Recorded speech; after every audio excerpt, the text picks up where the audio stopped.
Hello বন্ধুরা, সুপ্রভাত। কেমন আছো তোমরা সবাই? আশা করছি সবাই খুব ভালো আছো। আমরাও বেশ ভালো আছি। আরও একটা নতুন দিন, নতুন সকাল তোমাদেরকে সাথে নিয়ে শুরু করছি। সপ্তাহের এই দিনটা সবথেকে আমার কাছে খুব প্রিয় একটা দিন বলতে পারো। দিনটা ছিল আজকে বৃহস্পতিবার। সকালবেলা সোজা চলে এসেছি এখন ছাদে পাখিদেরকে খেতে দিতে। আর ছাদে এলেই যখনই কিন্তু ট্রেন যায় দেখবে, আমরা যতই বড় হয়ে যাই না কেন একটু কিন্তু দাঁড়িয়ে দেখতে ইচ্ছে হয়। তো যাই হোক, সকাল সকাল আর কি একটা ট্রেনও দেখে নিয়েছি। এত রকমের ট্রেন যায়, এত কালারিংয়ের যে ট্রেন হয় না, মানে পাশে আমরা এখানে না থাকলে জানতে পারতাম না। তো যাই হোক, আর ওই যে দেখতে পাচ্ছ সূর্য মামা উঁকি দিচ্ছে, এখনও কিন্তু সেভাবে অতটাও রোদ নেই, সেই জন্য সকাল সকাল ছাদের কাজটা করে নিচ্ছি। এরপরে না রোদ উঠে গেলে তখন আর ওই ছাদে আসতে ইচ্ছে হয় না। জামা কাপড়গুলো মেলে দিচ্ছি, আগের দিনের কিছু আধ শুকনো জামা কাপড় ছিল সেগুলো এখন মেলে দিচ্ছি, তাহলে আর কি শুকিয়ে যাবে।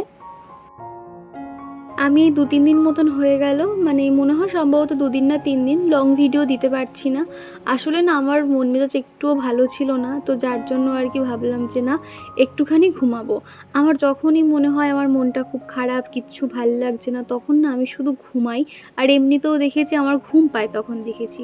আর এমনিতেও দেখবে ঘুম থেকে উঠলে আমাদের সবারই মাইন্ড একটা ফ্রেশ লাগে, ভালো লাগে। তো সেই জন্য আর কি একটু রেস্টে ছিলাম আর ভিডিও দিতে পারিনি। তোমরা জিজ্ঞাসা করছিলে যে দীপা তুমি ভিডিও দিচ্ছ না কেন, তোমার ভিডিওর অপেক্ষায় আছি। তো এই যে দেখো আজকে ভিডিওটা পোস্ট করলাম, আশা করছি ভালো লাগবে। ছাদের কাজ কমপ্লিট করে এখন সোজা চলে এসেছি নিচে, এবার আর কি ব্রাশ করে নেব। এরই মধ্যে কিন্তু উঠোনটা ভালো করে ঝাড়ু দিয়ে এসেছি, কেননা সকালে তাড়াহুড়োর সময় না ওই ট্রাইপড নিয়ে এদিক ওদিক যেতে আর ইচ্ছে করে না। সেই জন্য অফ ক্যামেরাতে সারা উঠোনটা ঝাড়ু দেওয়া, জল ছড়া দেওয়া সমস্তটাই সেরে নিয়েছি। চেষ্টা করি সকালে কাজকর্মগুলো একটুখানি সকাল সকাল সেরে নেওয়ার। বেলার দিক থেকে যা পরিমাণে রোদ চলে আসে তখন আর থাকাই যায় না। আর আজকে ব্রাশ করতে এসে দেখলাম আমাদের টুথপেস্ট প্রায় শেষের পথে। এই মাসে এখনও পর্যন্ত মান্থলি বাজার হয়নি, যেহেতু 27-28 তারিখ হবে আর কি। তো সেই জন্য ভাবলাম যে চলো আর 1-2 দিন ম্যানেজ করে নিই, তারপর 1 তারিখে মান্থলি বাজার করা হবে। আমার এই বেসিন এরিয়াটা একটুখানি গুছিয়ে নেওয়ার পর থেকে কিন্তু দেখতে এত ভালো লাগে। আর আমার যেহেতু মেন গেট খুললেই আমার ঘরের মানে প্রবেশ পথ এটা বলতে পারো, সবার চোখ কিন্তু এখানে আটকায়। সবাই জিজ্ঞাসা করছে এটা খুব ভালো হয়েছে, কোথা দিয়ে কিনেছো, লিঙ্ক দাও। মানে এখানে আর আমার যে কটা বন্ধুরা থাকে ওরা যখন আমার বাড়িতে আসে তারা জিজ্ঞাসা করে যে এটা কিন্তু খুব সুন্দর লাগছে। তো যাই হোক, ভাবলাম ব্রাশ করতে করতে হঠাৎ খেয়াল পড়লো তো এখনও তো ডিপ ফ্রিজ থেকে মাছ বার করা হয়নি। মাছটাকে জলে ভিজিয়ে রাখি, তাহলে রান্না করতে করতে নর্মাল হয়ে যাবে। তা না হলে আমি আগের দিনকেই কিন্তু ডিপ ফ্রিজ থেকে নর্মাল ফ্রিজে মাছটা রেখে দিই, তবে কালকে একদমই মনে ছিল না। আমার আগের ভিডিওতে এমডি মাহির আইডি থেকে এক আপু কমেন্ট করে জানিয়েছো যে দীপা আমি মুসলিম হয়েও তোমার ভিডিও দেখি। প্রথমে জানাই অসংখ্য ধন্যবাদ। আর সত্যি কথা বলতে না আমার কাছে হিন্দু মুসলিম বলে কোনো ভেদাভেদ নেই। আমি সবাইকে সমান চোখেই দেখি। আমিও কিন্তু অনেক বাংলাদেশি ব্লগারদের ভিডিও দেখি, আমারও কিন্তু খুব ভালো লাগে। তবে তোমার কমেন্ট পেয়ে কিন্তু ভালো লাগছে, এইভাবেই পাশে থেকো। আর এই অসহ্য যা গরম পড়েছে, শরীর তো ঠান্ডা রাখতেই হবে, সেই জন্য আগের দিনকে কতিলার জল ভিজিয়েছিলাম, তার সঙ্গে মেথি মৌরির জল মিক্সড করে নিয়েছি, খেয়ে নিলাম আর কি সকাল সকাল। তা না হলে না আমরা এই বাতাসার জল কিংবা মিষ্টির জল খাবো, চিকুকে বানিয়ে দিই, চিকুর পাপাকে দিই, তবে যে নিজে যে খাবো সেটা না আর মনে হয় না। হয় না সংসারের পিছনে সবার পিছনে খাটতে খাটতে কার কোনটা কি লাগবে না লাগবে, দিন শেষে নিজের যত্ন করতেই আমরা ভুলে যাই। মাঝে মধ্যে আমার সঙ্গে সেটাও হয়ে যায়। তো সেই জন্য ভাবলাম যে না আজকের এই কাজটা তাড়াতাড়ি করে নেব।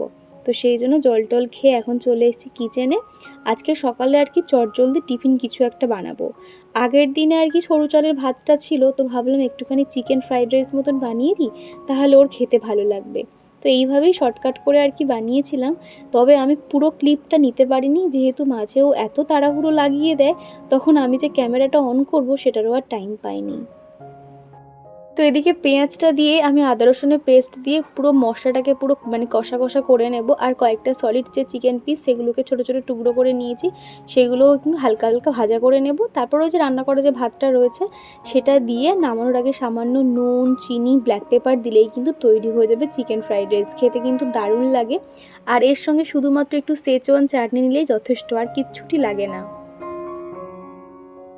আগের ভিডিওতে আমি যখন রান্না করছিলাম, আমি ইন্ডাকশানে রান্না করছিলাম, সেটা দেখে অর্পিতা আমাকে বলেছো যে তুমি ইন্ডাকশানের উপরে দিবা, তুমি পেপার পেতে নিও, তা না হলে কিন্তু তোমার ইন্ডাকশানটা প্রতিদিন জল দিয়ে মুছলে খারাপ হয়ে যাবে। প্রথমে বলি, ওটা আমার ইন্ডাকশান নয়, ওটা হচ্ছে কি ইনফ্রারেড ইন্ডাকশান, যেটা ভিতরটা পুরো হিটারের মতন তাপ জ্বলে, মানে তুমি উপর থেকে দেখতে পারো পুরো লাল টকটকে আগুন যেরকম জ্বলে সেরকম। তার উপরে না পেপার দিলে কিন্তু পেপার সমেত ধরে যাবে। তো এটাই আর কি। আর এছাড়া ওটা যেহেতু তুমি কলিন দিয়ে মোছামুছি করি, স্কচ ব্রাইট দিয়ে, একটু ভীম লিকুইড দিয়ে মোছামুছি করি, খুব একটা অসুবিধা হয় না এমনিতে। তবে ওই যে ওটা নর্মাল ইন্ডাকশান হলে হয়তো হতো, পেপার পেতে করতে পারতাম। তবে এটা যেহেতু পুরো ইনফ্রারেড, পুরো ভিতরটা পুরো হিটারের মতন, তো এখানে কিন্তু পেপার রাখা যাবে না। চিকুর পাপা এখন অফিস যাবে, তো সেই জন্য আর কি ওকে চাটা দিয়ে দিচ্ছি। আর আজকে চায়ের পরিমাপটা অনেকটা বেশি হয়ে গেছে, প্রায় 1 কাপ মতন বেশি হয়েছে। তো ভাবলাম সেই যখন গরম করেছি খেয়ে নিই। এমনিতেও না আমি অনেককে দেখেছি চা খাওয়ার খুব নেশা থাকে, তবে না আমি ভাবি যে আমার একটু নেশা হলে ভালো হবে, যেহেতু চিকুর পাপা যেহেতু চা খায়। তো আমি কিন্তু কখনোই এই অভ্যেসটা আমার মধ্যে তৈরি হয় না যে একটু চা খাবো। অনেকে যেরকম বলে মাথা ধরে থাকে, আমার কিন্তু কিছুই হয় না। তবে আজকে একটু চাটা বেশি হয়েছে বলে খেয়ে নিলাম।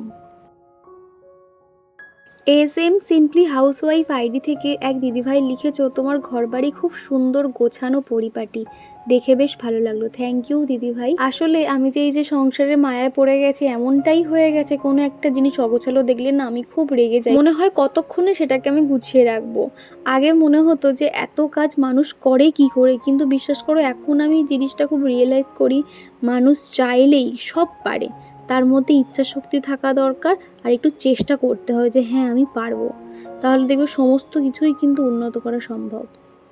আর মিষ্টি আমাকে কমেন্ট করে জানিয়েছো যে দিদিভাই তুমি রূপে লক্ষ্মী গুণের সরস্বতী, তোমার ঘরবাড়ি দেখলে, তোমার কাজ দেখলে এতটা মুগ্ধ হই যে কি বলবো। ভালো থেকো, ভালোবাসা নিও। প্রথমে জানাই অসংখ্য ধন্যবাদ তোমাকে। কতটা লক্ষ্মী জানি না, তবে কি জানো তো, আপ্রাণ চেষ্টা করি নিজের ঘরটাকে গুছিয়ে পরিপাটি রাখবো, যাতে লোকজন এলে না একটু হলেও অবাক হয়ে দেখে যে কত সুন্দর বাড়ি সাজানো।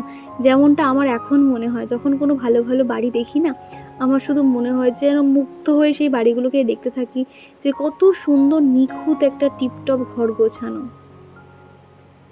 তারপর চলে এসেছি এখন বাইরে। তোমরা দেখেছিলে আমি কিন্তু এই নতুন ফুলের টবগুলোতে গাছ লাগিয়েছি, এত সুন্দর দেখতে লাগছে না।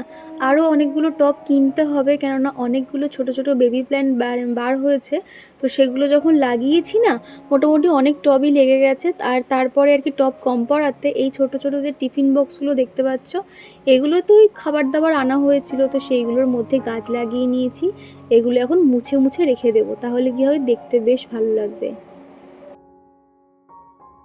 এই বাড়িতে আসার পর থেকে আমার গাছগুলোকে সেভাবে যত্ন করতে পারিনি, আর সেরকম টবগুলো না বাইরে রেখে রেখে কালারগুলো একদম ফেড হয়ে গেছে, যার জন্য এত খারাপ লাগছিল। তো ভাবলাম যে নতুন টবগুলো আর বাইরে রাখবো না, তাহলে না কালারগুলো ডিসকালার হয়ে যায়, দেখতে এত বাজে লাগে। আমার যে সিঁড়িপথটা রয়েছে, সিঁড়ির ওখানটাতে ভাবছি কয়েকটা গাছ রেখে দেবো, আর ঘরের মধ্যেও গাছ রাখবো। এমনিতেও আমার আর্টিফিশিয়াল ফুলের থেকে ইনডোর প্ল্যান্ট বেশি ভালো লাগে, তবে ওই যে রাখার মতন কোনো জায়গা নেই, কোনো সেলফ এরিয়া নেই, যার জন্য আমাকে আর কি ঘরের মধ্যে সিঙ্কের নিচে বা কিংবা এখানে ওখানে করে রাখতে হবে, তাহলে আর কি দেখতে ভালো লাগবে। মোটামুটি স্নেক প্ল্যান্টের 2 ধরনের গাছ রয়েছে, বেবি প্ল্যান্ট বেরিয়েছে, প্রত্যেকটা আলাদা আলাদা করে লাগিয়ে নিয়েছি আর কি। আর এই যে গাছগুলো দেখতে পাচ্ছ, এই গাছগুলোর ঠিক কী নাম আমার জানা নেই, একটুখানি বড় বড় মতন। তো ভাবলাম এখানে যে আমার জলের জারটা রয়েছে এইখানে রেখে দিই, তাহলে দেখতে বেশ ভালো লাগবে। আর এই নিচে যে প্লেট মতন আছে সেগুলো দিয়ে দেবো, তাহলে যখন টবে জল দেবো তাহলে নিচে আর জলটা আসবে না।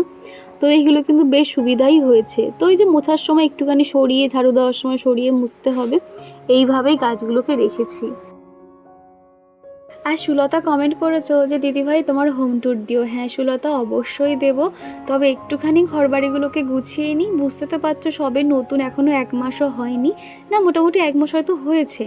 তো যার জন্য আর কি এখনও সেভাবে কমপ্লিট করে উঠতে পারিনি, তাও তো অনেক তাড়াতাড়ি গুছিয়ে নিয়েছি বলতে পারো। তো প্রত্যেকটা জায়গা একটু গোছানো হয়ে গেলে তারপর আমি হোম ট্যুর দেবো। দেখো ভাড়া বাড়িতে না চাইলেও কিন্তু মনের মতন আমি গোছানো বলো বা ডেকোরেশন বলো করতে কিন্তু পাচ্ছি না, যতটুকু করলে হয়, না করলে নয়। তো সেরকমভাবেই ঘরগুলোকে গোছাচ্ছি। আসলে আমি ঘর বাড়ি গুছিয়ে পরিপাটি করে রাখতে খুব ভালোবাসি, সেই জন্য অনলাইন থেকে টুকটুক করে জিনিসপত্র কিনছি, সাজাচ্ছি। এক একটা কর্নার আমি একটু একটু করে সাজাবো, তারপরেই তোমাদেরকে পুরো জায়গাটা শেয়ার করব। আর এমনিতেও না, আমি চাইলে কিন্তু এই বাড়িটাকে আমার মনের মতন করে গোছাতে কখনোই পারবো না। ভাড়া বাড়িতে কিন্তু আমি কখনোই করতে পারবো না, সেই জন্য যতটুকু সম্ভব ততটুকুই করব, আর তোমাদের সঙ্গে তো শেয়ার করব। আর ভাড়া বাড়িতে কিন্তু মানে টাকা খরচ করে কিছু করা মানে কিন্তু বোকামি। যেমন ধরো, আমি চাইলে যে সেলফে কোনো রকম স্টিকার লাগাবো, যেহেতু পুরোটাই ব্ল্যাক, তো হোয়াইট কোনো স্টিকার লাগালে কিন্তু দেখতে ভালো লাগতো, তবে ওই যে সেখানে টাকা ইনভেস্ট করা মানে বোকামি। ভাড়া বাড়িকে যতই তুমি নিজের মনের মতন করে গোছাও না কেন, সেটা কিন্তু কখনোই নিজের বাড়ি হবে না। তো সেই জন্য যেখানে যেমন সেখানে সেইভাবেই আমি নিজেকে খুব ভালো করে মানিয়ে নিই। তোমরা এতদিনে সেটা বুঝে গেছো। তোমরা অনেকেই বলো যে দীপা তুমি যেখানেই যাও সেখানে কত সুন্দর ঘরবাড়িগুলোকে সাজিয়ে রাখো।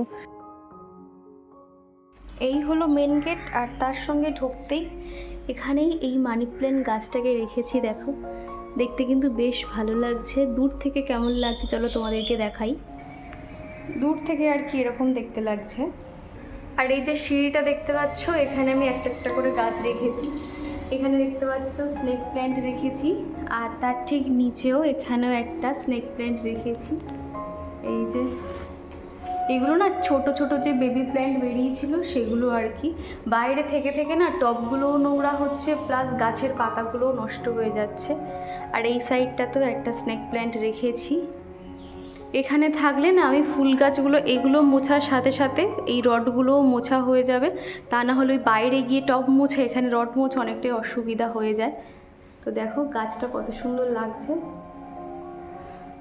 আর এই সাইডেও একটা রেখেছি, এটা হলো সিঙ্গোনিয়া গাছটা, এই সাইডটাতে রেখেছি। মানে রোদে থেকে থেকে না পাতাগুলো কেমন হয়ে গেছে দেখো। এটা কিন্তু অ্যাকচুয়াল সবুজ কালার। এই যে অনেক দিন থেকে ভিতরে রাখার পরে এই যে সবুজ কালারটা দেখতে পাচ্ছ, এই যে সবুজ কালারটা, এইটা হচ্ছে কি অ্যাকচুয়াল কালার। কিন্তু দেখো রোদে থেকে থেকে পাতাগুলো পুরো ফেড হয়ে গেছে, এত মানে খারাপ লাগছে, ভাবলাম ভিতরে নিয়ে আসি। এটাতে এখানে একটা এরকম গাছ রেখেছি, আর এই সাইডটাতে এই গাছটা রেখেছি। দেখো আমার কাছে কিন্তু গাছের কালেকশন বেশি নেই, যে কটা আছে স্নেক প্ল্যান্টের উপরে রয়েছে, মানি প্ল্যান্টের উপরে রয়েছে। এগুলো না একটা ছোট গাছ থেকে অনেকগুলো কিন্তু গাছ হয়ে যায়। তো এই দুটো আর কি ঢুকতেই মাত্র এই দুটো গাছ দেখা যাবে। কাকুদের ঘরের সামনে ওঠাই রেখেছি, দেখতে ভালো লাগবে। আর এখানে ঢুকতেই এই একটা টপ, এটা এখানটাতে রেখেছি দেখতে পাচ্ছ, এই জায়গাটাতে। তারপর আমার বেসিন এরিয়ার পাশে আমি এই গাছটা রেখেছি, এই গাছটা এখানে রেখেছি।